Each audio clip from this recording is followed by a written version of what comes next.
Hey, welcome back to Yvonne Wakefield's YouTube channel. I read from my books, Babe in the Woods. We went through Babe in the Woods, Building a Life One Log at a Time. And we're going to continue Babe in the Woods self-portrait tonight. And I always tell you like these little stories about the log cabin that I write about. You know Zachary.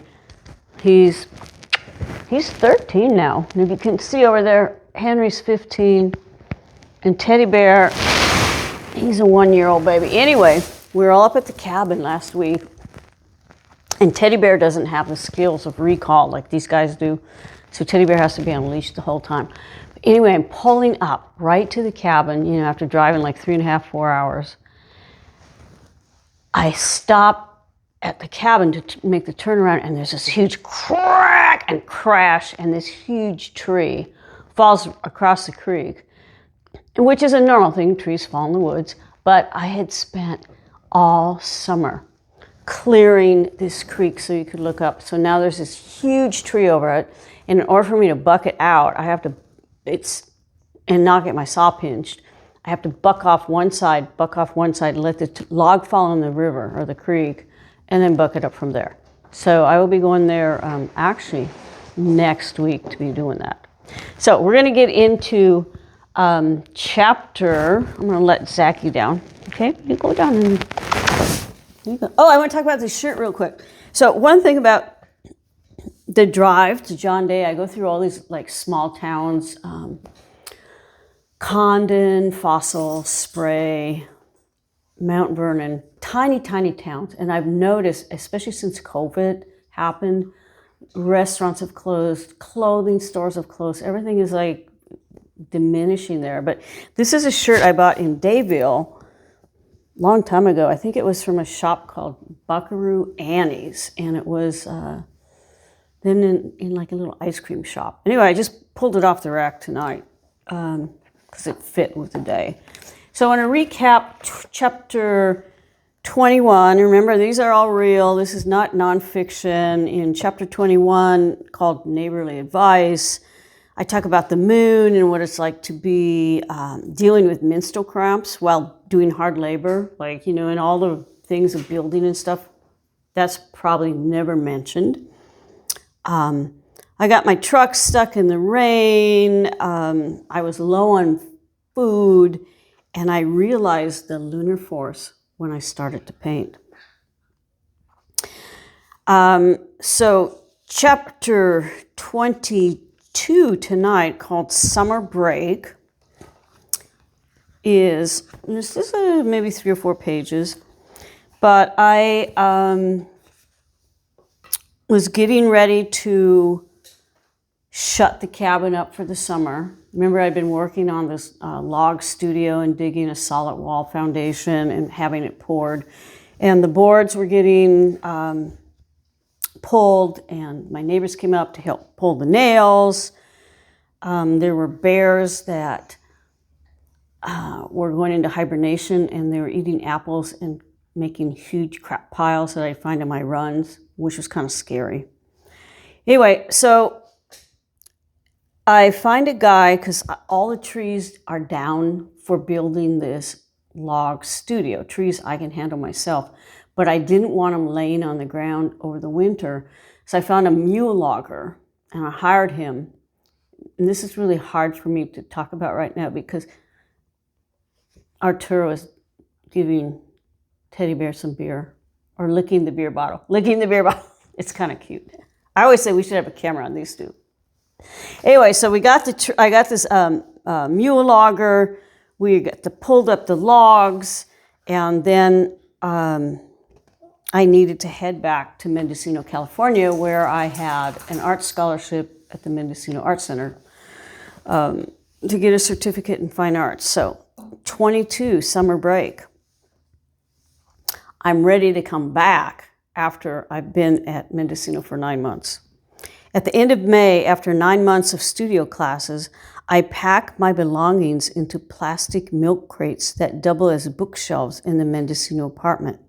Along with my drawing table, these hampers fill the back of the Datsun. The Datsun is the other little truck I got. If only my past, present, and future could be manageable, contained, I'd be one happy camper. On May 31st, I nest Inipe. Remember Inipe is that little Siamese cat I have? In my well-worn green cotton hat on the bench seat and head for another summer at the cabin. Coiled inside, snug as a bug, my cat and the hat muse as we leave the sulphurous coastal airs that late afternoon, drive through redwood spires, and call it a night amid alpine flats. Scuffling about in the headlights, I clear twigs and rocks to prepare for a roadside rest. By the time I have packed, Inipe is wide awake inside the cab and playfully pouncing between the dash and floorboard housing water and kibble saucers and a shoebox filled with sand. I lock the cab and prepare for my own nocturnal play. I unroll the sleeping bag beside the truck while passing headlights fracture a cutting desert night. Boo Boo, that's my little long barrel 22 pistol. Boo Boo is loaded, cocked, safety off. My only defense against any full-bladdered psycho who might stumble upon more than a spot of relief behind the Bramley Manzanita screening, the Datsun. Upright inside the sleeping bag, I draw, aim, and practice being threatening. I shoot first, ask questions later. I repeat until tired out by all my bluffing and lay Boo Boo beside a makeshift pillow.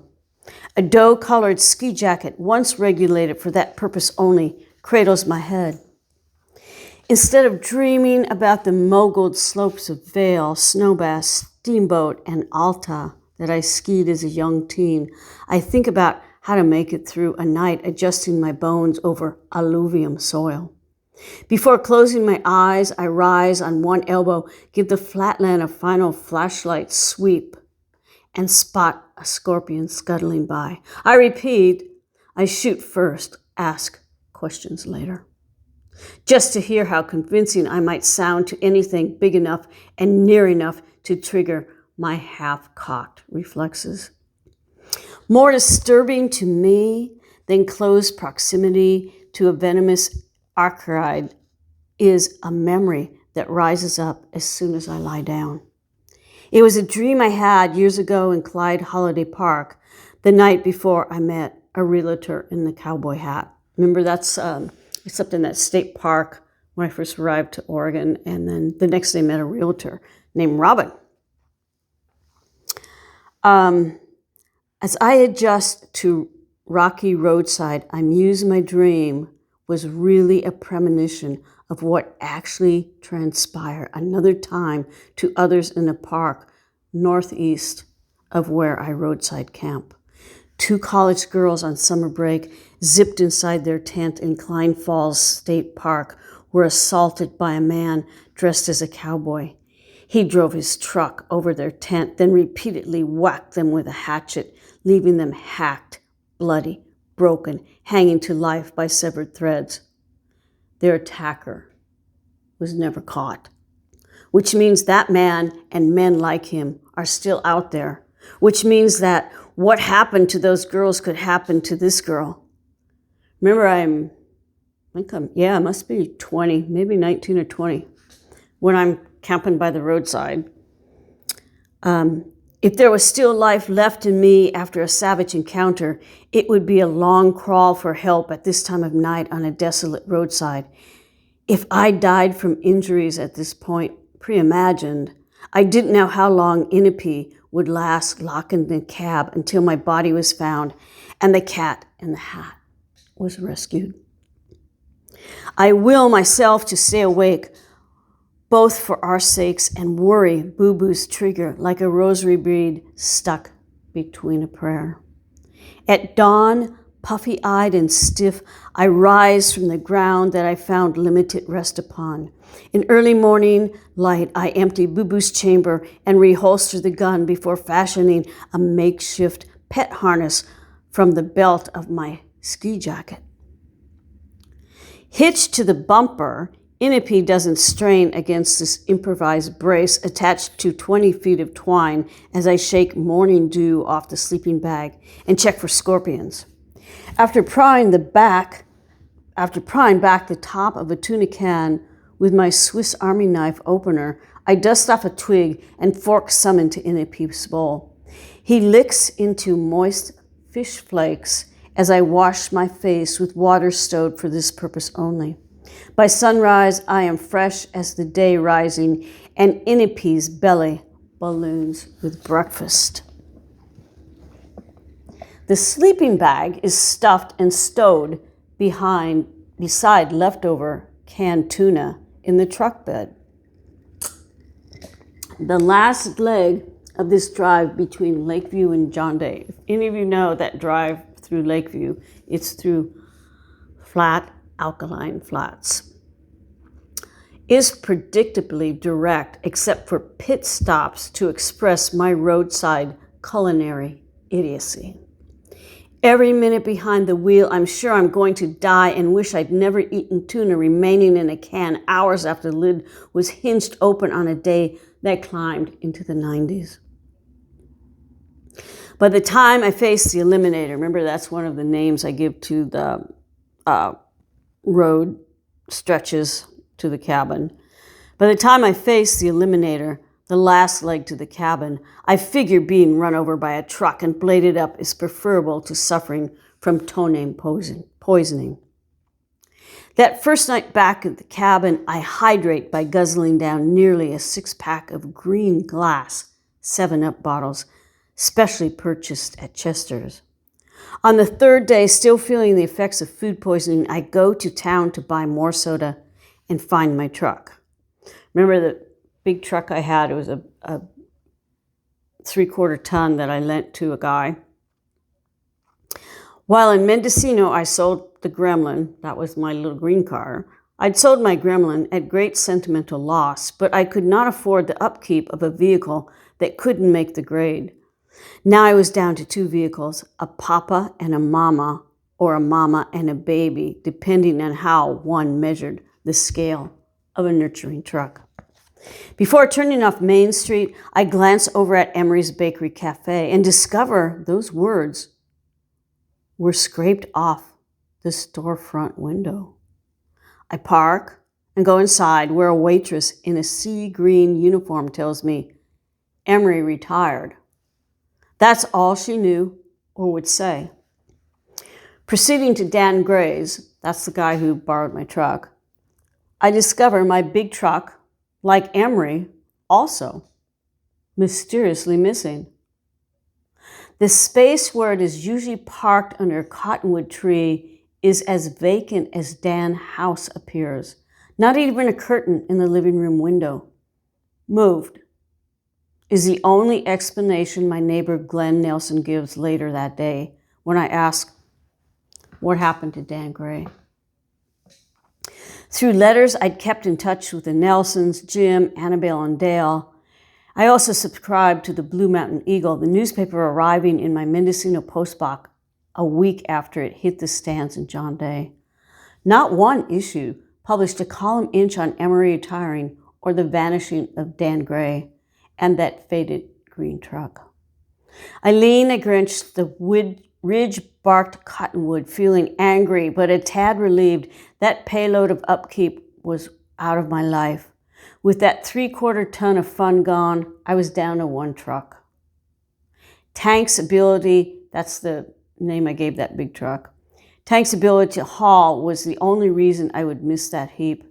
As the cottonwood and fluffs mix in a sneezy breeze, I think about the precarious friendships of 2 men who, like that old Ford, I will probably never see again.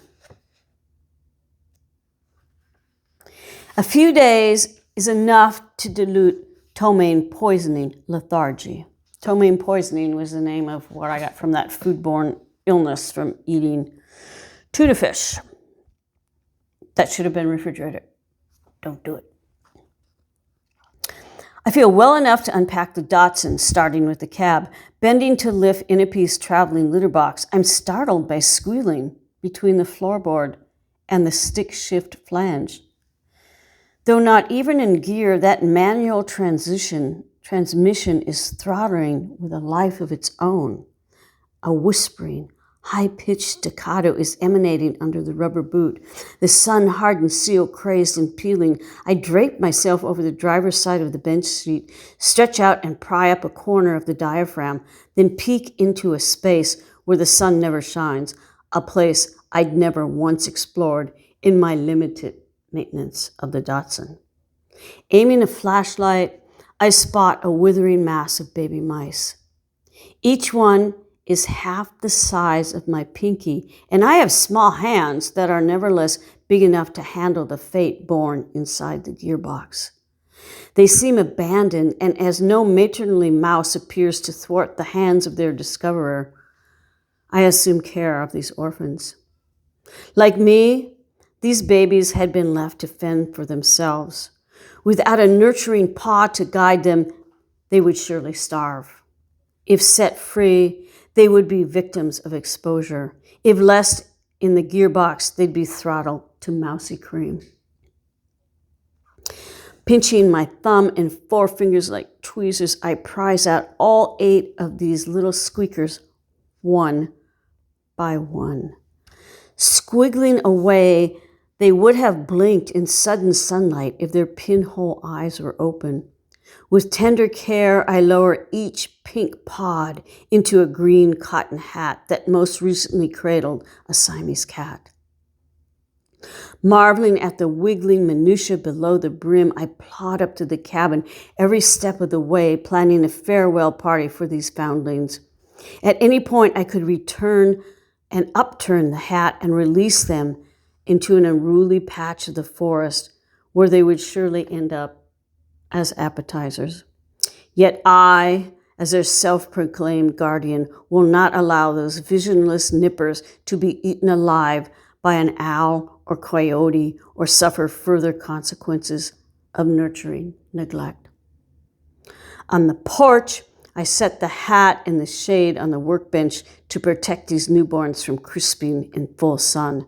They ball into a collective fist, squirming like fat maggots, emitting singular squeals that rise to group cry as I fill a mason jar nearly to the brim with water poured from my drinking bucket.